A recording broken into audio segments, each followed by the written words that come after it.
Hello students, कैसे हो आप सभी। आज मैं आपके YouTube channel easy bio teach पर लेके आई हूँ airport economic regulatory authority of India की तरफ से रिक्रूटमेंट।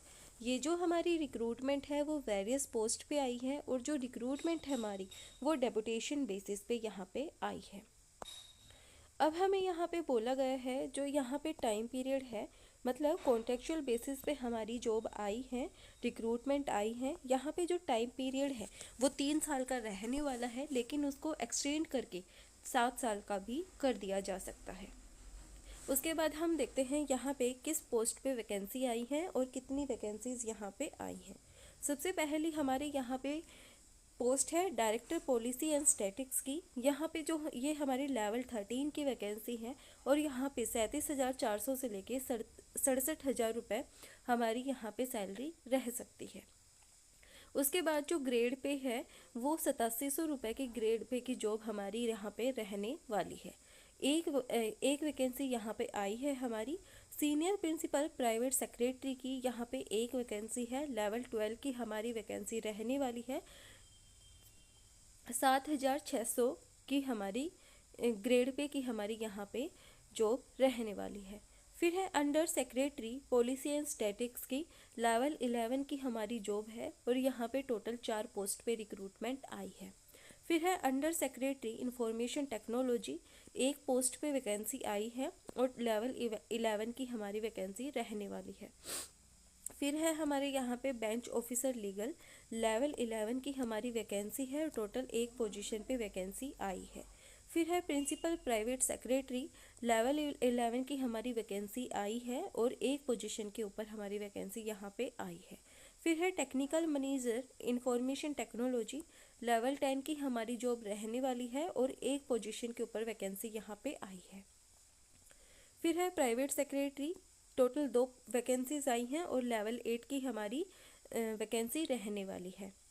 फिर है असिस्टेंट, यहाँ पे एक वैकेंसी आई है जो कि हमारी लेवल 7 की रहने वाली है।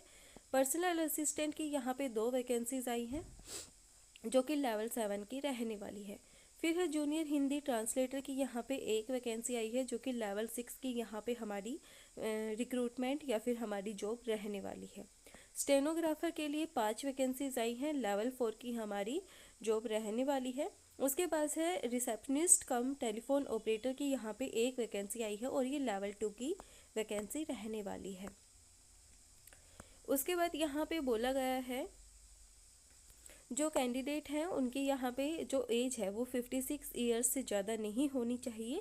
एक चीज़ यहाँ पे बोली गई है कि जो कैंडिडेट हैं उनको अपना जो एप्लीकेशन फॉर्म जो वो फिल करेंगे उनको यहाँ पे जो वेन्यू दी गई है वहाँ पे क्या करना है, या तो वो बाय पोस्ट सबमिट करें या फिर वो ईमेल के थ्रू वहाँ पे सबमिट कर सकते हैं। यहाँ पे बोला गया है the deputy chief airport economic regulatory authority of India, 3rd floor, Udan Bhawan, Safdarjung airport, New Delhi 110003। Telephone number by post और ऑन ईमेल एड्रेस।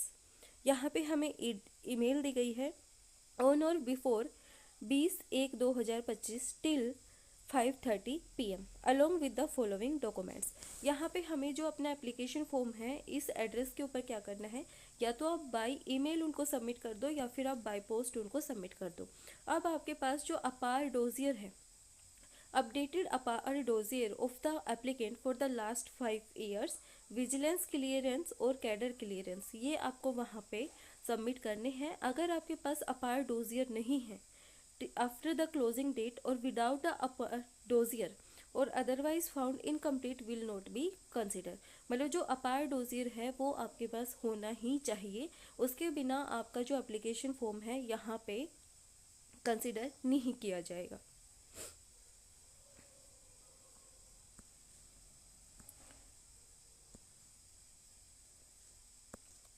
अब हम देखते हैं यहाँ पे एजुकेशनल क्वालिफिकेशन। जैसे कि हमने देखा लेवल 13 की हमारी जॉब रहने वाली है, कितनी ग्रेड पे की रहने वाली है। अब हम देखते हैं एजुकेशनल क्वालिफिकेशन।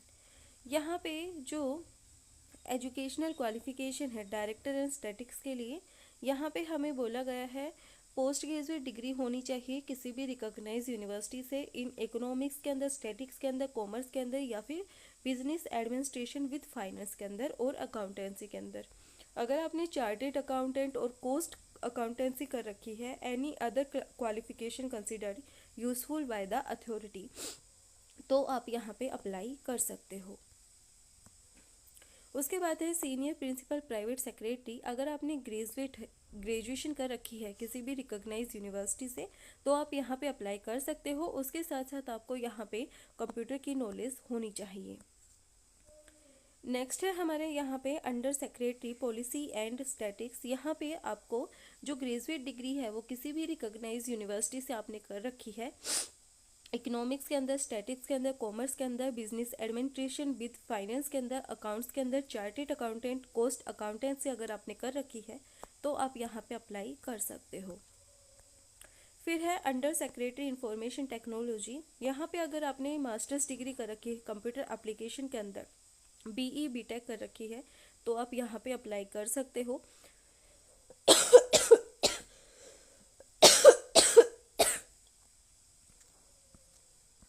नेक्स्ट है यहाँ पे बेंच ऑफिसर का। यहाँ पे आपने अगर ग्रेजुएशन डिग्री लॉ के अंदर कर रखी है किसी भी रिकॉग्नाइज यूनिवर्सिटी से, तो आप यहाँ पे अप्लाई कर सकते हो। फिर है हमारे यहाँ पे प्रिंसिपल प्राइवेट सेक्रेटरी। यहाँ पे अगर आपने ग्रेजुएशन कर रखी है किसी भी रिकॉग्नाइज यूनिवर्सिटी से और आपके पास जो नॉलेज है कंप्यूटर के अंदर नॉलेज है, तो आप यहाँ पे अप्लाई कर सकते हो। फिर है टेक्निकल मैनेजर इंफॉर्मेशन टेक्नोलॉजी का। यहाँ पे अगर आपने BE BTech कर रखी है या फिर BSc कर रखी है कंप्यूटर साइंस के अंदर, कंप्यूटर टेक्नोलॉजी के अंदर, इंफॉर्मेशन टेक्नोलॉजी के अंदर किसी भी रिकॉग्नाइज यूनिवर्सिटी से या इंस्टीट्यूट से, तो आप यहाँ पे अप्लाई कर सकते हो। फिर है प्राइवेट सेक्रेटरी का। यहाँ पे अगर आपने ग्रेजुएशन कर रखी है और आपके पास कंप्यूटर के काम की नॉलेज है, तो आप यहाँ पे अप्लाई कर सकते हो। असिस्टेंट में भी हमें सेम बोला गया, अगर हमारे पास ग्रेजुएशन और एक कंप्यूटर नॉलेज है तो हम यहाँ पे अप्लाई कर सकते हैं। फिर है पर्सनल असिस्टेंट का। वहीं हमारा सेम, अगर हमने ग्रेजुएशन और हमारे पास कंप्यूटर वर्क की नॉलेज है तो हम यहाँ पे अप्लाई कर सकते हैं। उसके बाद जूनियर हिंदी ट्रांसलेटर के लिए यहाँ पे बोला गया है, अगर आपने मास्टर्स डिग्री कर रखी है किसी भी रिकॉग्नाइज यूनिवर्सिटी से इन हिंदी और इंग्लिश विद इंग्लिश और हिंदी एज ए कंपल्सरी और इलेक्टिव सब्जेक्ट और as a medium of examination at the degree level, तो आप यहाँ पे अप्लाई कर सकते हो। अगर आपने मास्टर्स डिग्री कर रखी है किसी भी रिकॉग्नाइज यूनिवर्सिटी में in any other subject other than English और हिंदी विद हिंदी और इंग्लिश मीडियम एंड इंग्लिश और Hindi respectively as a compulsory और इलेक्टिव सब्जेक्ट, तो भी आप यहाँ पे अप्लाई कर सकते हो।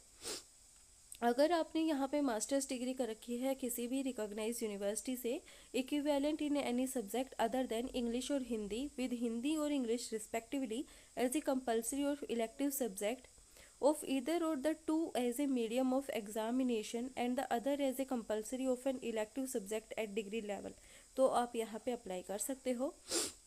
उसके बाद आपके पास यहाँ पे एक्सपीरियंस के लिए बोला गया है, रिकॉग्नाइज डिप्लोमा और सर्टिफिकेट कोर्स होनी चाहिए आपके पास, translation from Hindi to English vice versa, और 2 साल का एक्सपीरियंस होना चाहिए ट्रांसलेशन वर्क के अंदर फ्रॉम हिंदी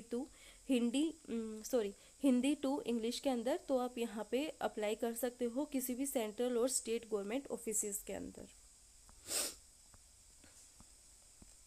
फिर है स्टेनोग्राफर का। वहीं सेम हमारे यहाँ पे रहने वाला है, ग्रेजुएशन कर रखी है और आपके पास अगर कंप्यूटर की नॉलेज है तो आप यहाँ पे अप्लाई कर सकते हो। जो टेलीफोन ऑपरेटर, जो रिसेप्शनिस्ट हैं, उनके लिए यहाँ पे ग्रेजुएशन और कंप्यूटर की नॉलेज ही रिक्वायर्ड है क्वालिफिकेशंस में, तो आप यहाँ पे एलिजिबल हो। अब हम यहाँ पे देखते हैं जो एक टाइप से CV बोल सकते हैं, कैरिकुलम वाइटे परफॉर्मा, जो हमें वहाँ पे फिल करना है। यहाँ पे हमें फ़ोटोग्राफ डालनी है, किस पोस्ट के लिए अप्लाई कर रहे हो वो बताना है, अपना नाम बताना है, पोस्टल एड्रेस बताना है, ईमेल और मोबाइल नंबर बताना है, डेट ऑफ बर्थ बताना है, एम्प्लॉयमेंट्स की डिटेल्स आपको यहाँ पे बतानी है।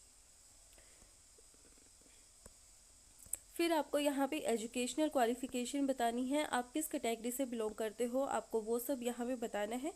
फिर आपको यहाँ पे सिग्नेचर और नेम के साथ जो एप्लीकेशन फॉर्म है उसको क्या कर देना है, सबमिट करवा देना है। ये थी हमारी यहाँ पे एयरपोर्ट इकोनॉमी की तरफ से रिक्रूटमेंट। वीडियो पसंद आए तो लाइक शेयर एंड सब्सक्राइब जरूर करना। Thank you.